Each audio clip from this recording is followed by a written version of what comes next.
Hey class, today we're going to be learning about viruses and vaccines for SARS-CoV-2, or better known as the COVID-19.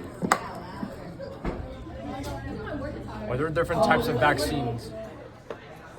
Good question. There are a couple of different types of vaccines, including inactivated, live attenuated, mRNA, subunit, toxoid, and viral vector vaccines.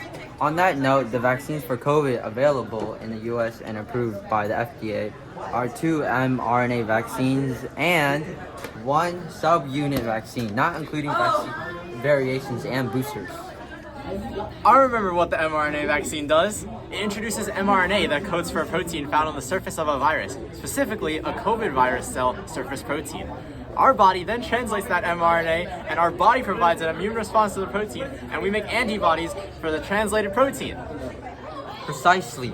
Then our memory cells will be able to activate our immune system after they see the real virus and will produce the antibodies that can bind to the receptors on the real thing. Now, who can tell me about herd immunity? You, in the back. You're next. Herd immunity is the effect where if most of a large population is immune against a virus, those who are susceptible in that population will be less likely to be exposed to the virus because the virus can't transmit across the population due to the immunity. Superb. Maryland has an 80% vaccination rate. Does that mean we have herd immunity? Well, Maryland's average case per 100K is 5 and Moco is slightly below average with 4, so it's not really noticeable. Good. Well done. Now, if the U.S. has herd immunity to COVID, should people still get the vaccine? Yes, because there's still always a chance you could get the virus, even if chances are low.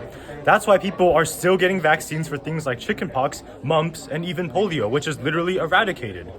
It's like an easy immune system booster. Great answer. We still do get vaccinated against many diseases, even if we have herd immunity, and even eradicated it from the wild. Now, what are some legitimate reasons someone shouldn't get a vaccine? Call it out.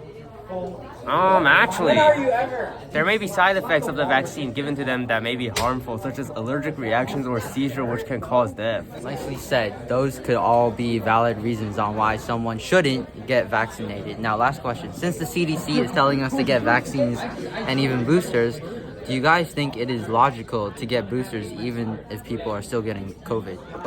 No, because the virus must be unaffected by the vaccines. Well, actually, COVID uses RNA as its genetic material, and because RNA is more unstable than regular DNA, the RNA mutates more often, causing COVID to be able to evade the vaccines that were designed for the unmutated version. It's also one of the main reasons why we have so many variants of it. Took the words right out of my mouth. Good job. What do you think, Teach? Should everyone get vaccinated? In my opinion, I think everyone should get vaccinated